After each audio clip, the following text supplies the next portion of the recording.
इल्म नाअहल से नहीं लेना चाहिए। मामला जब नाअहल के सुपुर्द हो जाए, क़यामती का इंतज़ार कर, अब कुछ बीच में होने वाला नहीं, क़यामत करीब है, क़यामत की अलामात में से है। अल्लाह के नबी सल्लल्लाहु अलैहि वसल्लम फरमाते हैं, इन्नल्लाह ला यक़बिदुल इल्म इंतिज़ाअन यंतज़िअहु मिनल इबाद।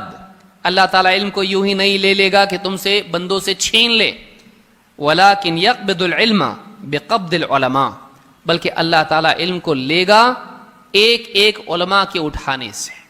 एक एक करके उलमा अल्लाह ताला उठाता चला जाएगा, उनकी मौत होगी। हत्ता इदा लम युबक़ि आलिमन इत्तख़ज़ अन्नासु रुऊसन जुहाला, यहाँ तक कि जब आलिम बाकी नहीं रहेगा, लोग जाहिलों को उस माशरे में अपना सरदार बना देंगे। फसुइलु फअफ्तौ बिगैर इल्म, उनसे पूछेंगे और वो बगैर इल्म के फतवे देंगे।